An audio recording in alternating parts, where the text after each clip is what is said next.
So it appears that T-Mobile has some fresh resistance pushing back on their acquisition of US Cellular, which involves lots of cell tower access, spectrum, customers. I mean, there are some legitimate concerns about this. I mean, if we're going to be truthful, honest, and completely candid, I mean, T-Mobile's been chewing up and spitting out basically everything in the industry. Nobody's really told them no. Nobody's really stopped them since, I mean, they had, the merger with AT&T that failed, and then they ended up getting money out of that and spectrum and roaming agreements. They got Metro, and then they got Sprint. Obviously, that's the major one. And now they're looking to do more. They're buying fiber. I mean, they're really busy. But back to this US Cellular thing. There's a new band coalition that is really pushing back on this US Cellular acquisition, and they're saying that it could potentially harm rural connectivity. And what they mean is there's specific things that US Cellular has invested into and put into place that they were willing to do that national providers likely will not do. Now, the fear, I think, amongst this particular coalition is, just the fact that the network availability and the network operations within these places where US Cellular is, T-Mobile could bail on it. So what we're talking about here with this coalition, it consists of some kind of like a consortium between Rural Wireless Association, EchoStar, Communication Workers of America, Public Knowledge, New America's Open Technology Institute, the Benton Institute for Broadband and Society, and the Computer and Communications Industry Association. So all those people. So what they're pushing back against. All right, so what I told you about the rural network availability, I think a lot of people could agree that that would be a problem.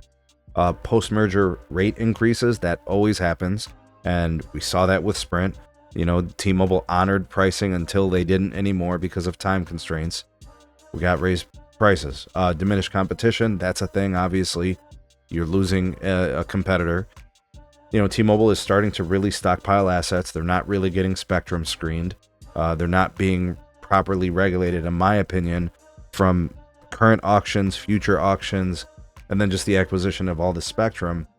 You have to worry about the workers. T-Mobile has done a lot of firing, laying off, eliminations.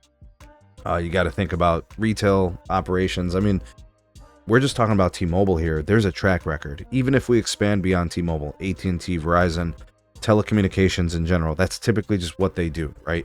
You're going to get a more consolidated market, which is bad for industry competition, and T-Mobile is not nice. Like, who are we kidding here? They are not nice. They are as ruthless as any of them, right? So, look, I get it. The coalition that's in place with this pushback, I get it. You've got a leg to stand on. I just don't know if regulators are going to see things your way. I think for them, they're just looking at it like US Cellular clearly wants to get out. Why not just allow T-Mobile to be better? I think that was always the end game anyways. They wanted more competition for AT&T and Verizon, and they made it. They made a monster in T-Mobile, if you think about it, right? Anyways, what's your take? Do they have a leg to stand on, this coalition of organizations? Do you think it's going to mean anything? Do you think it changes the outcome? Does it hurt or harm T-Mobile's chances at getting this acquisition? Me personally, I don't think it's going to change all that much. I get the pushback. I understand the resistance. You just got to think about the administration. You got to think about the regulators and how things typically go. That's what I'm saying. Anyways, let me know. Drop me a comment. Like, share, subscribe. Check out some more of our videos. We'll see you guys on the next one.